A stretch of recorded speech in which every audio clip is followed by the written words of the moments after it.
Amelia Medic, 188 Blue Barns Road, Burnt Hills. So I guess I have a question. Where's the transparency that Supervisor Connolly talks about when he can't even be transparent himself? It's come to light that the town was issued a notice to cure from Ag and Markets back in June for violations that town councilman Curtis's conservation easement that the town blatantly disregarded, even when complaints by myself were made.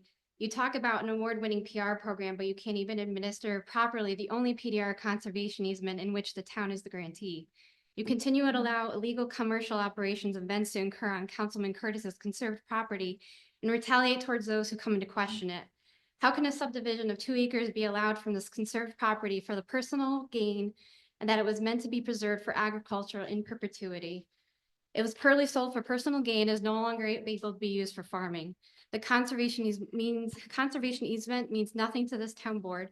This conservation easement wasn't just an instrument to be able to hand over $900,000 of taxpayer money to the unethical town councilman.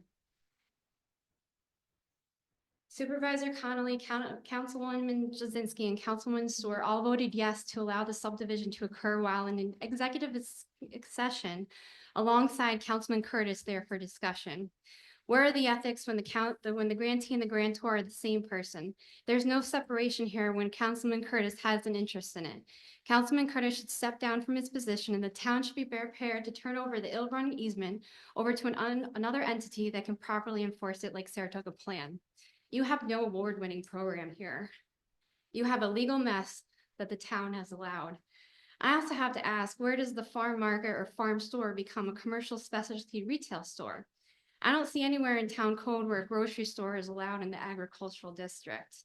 This town likes to run over its residents, and because you don't care, you don't desire rather than taking into consideration of those you serve. You are basically tyrants. You retaliate by placing guardrail up when you don't get access for a trail. You put up cell phone towers in areas that were never zoned for it without notifying those that would be most effective. You say this is a farm first community. That's a farce, and you're the farthest thing from that. You want open space where you can walk from your apartment like townhome and enjoy others' hard work and properties. You don't care to preserve this town.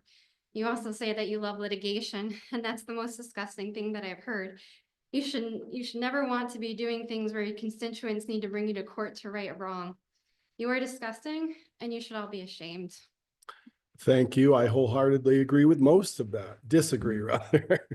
But there's a lot of it. No comment. Well, I'll just be quiet. But